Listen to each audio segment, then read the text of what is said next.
Death Valley is one of the most extreme and surreal landscapes in the world and an absolute must-do. But in the summer, it could be the hottest place on Earth. If you are in the area during this time and you're wondering whether it's safe to visit, stick around to hear about our experience as we share some tips and we visit this place of staggering beauty and aggressive heat in the height of summer. Welcome to Death Valley.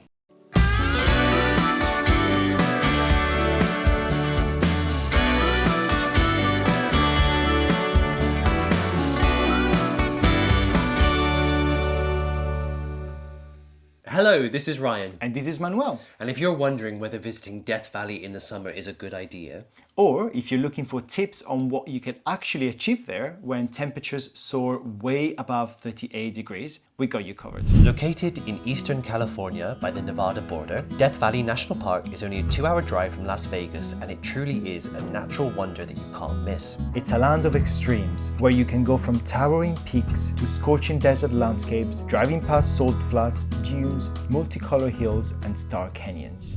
With an extension of over 3 million acres, it's the hottest, lowest and driest place in the US. It's here that in July 1913, the hottest temperature on Earth was ever recorded, which was a staggering 56.7 degrees. From May to September, temperatures average around 38 degrees and often exceed around 49 degrees. We found ourselves in Las Vegas in the middle of July and we just could not resist the drive to Death Valley. However, we just knew we had to take it very seriously and do some preparation. We didn't know at the time, but July is actually the worst month to go to Death Valley. And unfortunately also the month where the majority of people have died due to heat strokes. We didn't imagine that last July would be the hottest month on record in Death Valley. Park rangers had to respond to many life-threatening heat-related instances, including one fatality. So, in answer to the question, should you visit Death Valley in the height of summer? The answer is it's definitely possible, but you must take some precautions and be aware. So, based on our experience, here are our top 10 recommendations and tips to try and make your visit to Death Valley as safe as possible. Number 1. Start your day early. So we left Las Vegas around 5 a.m. and got to Death Valley at 7. And by the time we had arrived, the temperature was already 38 degrees, which is crazy. By the time we left a few hours later, temperatures were already exceeding around 50 degrees. Yeah, the heat feels like standing in front of a giant hairdryer, and there are actually signs everywhere that say to be careful of the heat. We got a clip of Ryan saying how he felt when he was there. It's very hot. All my clothes are boiling. My shoes are on fire, and it feels very dry and suffocating. So it really does deserve to be called Death Valley because you would really get into trouble here very quickly as well. The reason why Death Valley gets so hot is because the valley is very long and narrow, but most of all it's very deep. It sinks down to 282 feet below sea level. Also, sparse vegetation means that basically there's no shadow anywhere. Number 2. Drink plenty of water. It's advisable to drink at least 4 liters of water per day to replace loss from sweat, and even more water actually if you are being active. It's also really important to make sure you have much more water than you think. We accounted for about 2 gallons per person, which we kept in the back of the car. It's so important. Sweating also leads to a loss of salt, which is why we had lots of salty food, and also we bought some electrolytes to put into our water. Always a good excuse to eat more crisps. Number 3. Pack wisely for the day. So apart from water, electrolytes, salty food, crisps, it's also important to have other things like sunscreen, cooling towels, fans, battery packs, things to be prepared for. Yeah, our car was absolutely hectic, but we're actually very happy that we brought everything. Also, we found it very useful to bring a thermos bottle with icy water so it can stay cold. Number 4, don't go on long hikes. The National Park website and also plenty of signs in the park say not to hike after 10 a.m. And this is because many visitors underestimate the effect that the Death Valley sun could have on them. Also, many trails can reach a very high surface temperature. When planning your itinerary, consider sticking to the most popular trails and don't go off the beaten track. The National Park Service website recommends to stay within a 10-minute walk from your car, and after experiencing that heat, I can absolutely understand why they recommend that. Also, don't go in canyons or dunes because they can get very hot, and also the rescue teams will really struggle to find you if something was to happen to you. Or consider going to higher elevation areas like Dante's View because it's so much cooler up there.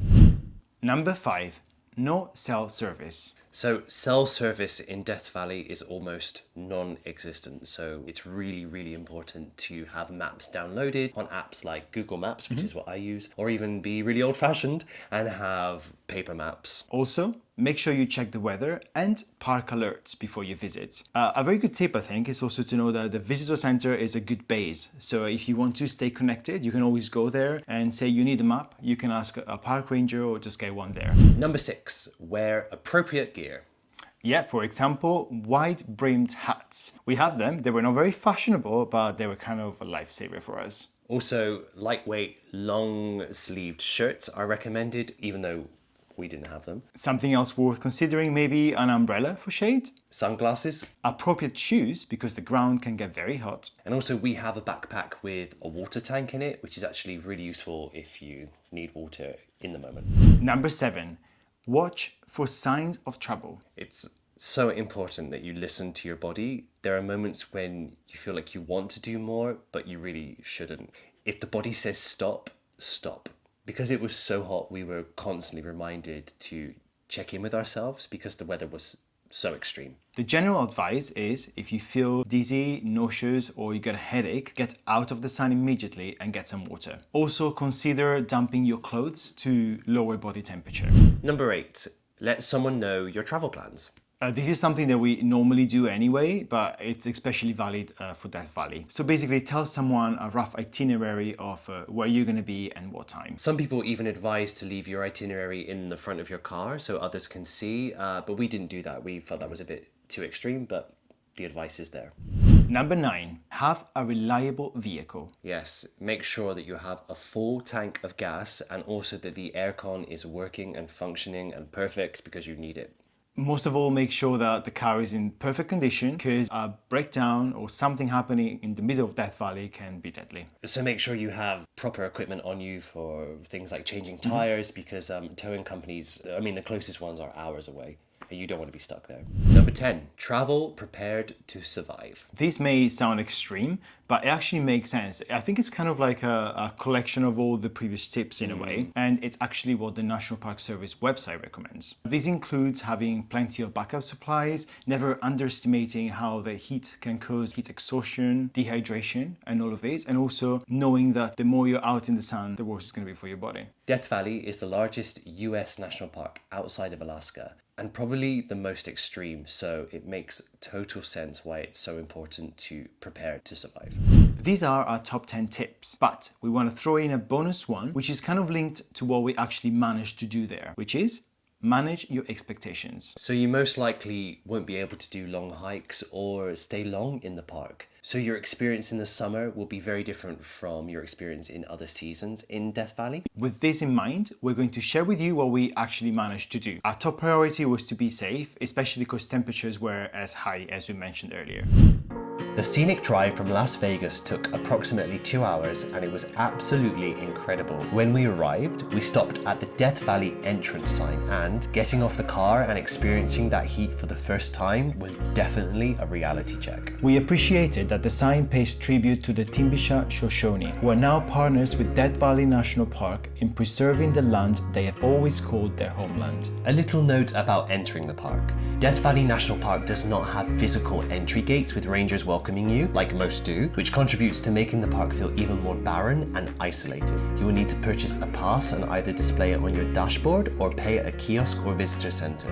If you have an America the Beautiful pass or similar, just display it. First stop on our list was Zabriskie Point, an iconic Death Valley vista and a favorite location for viewing sunrise and sunset. Named in honor of Christian Zabriskie, a prominent figure in the heyday of the Pacific Coast Borax Company, Zabriskie Point offers a beautiful view on the Badlands below, shaped by the powerful force of water. In the distance, beyond the Badlands, you can get views of the salt flats covering the floor of Death Valley, with the majestic majestic Paramount Mountains towering above. This is one of the most spectacular views in the park and also one of the most photographed. It is also the filming location of various notable films and TV shows, and it was used most recently in The Mandalorian. To get there is a short but steep path that starts from the parking lot. The next stop on our list was Furnace Creek Visitor Center. It was 8 AM when we got there, and the famous thermometer by the entrance was already 40 degrees. If you want some aircon, this place is the place to be. Here you can view the exhibits about Death Valley's history and natural wonders, watch a very informative film, talk to the park rangers, grab a map,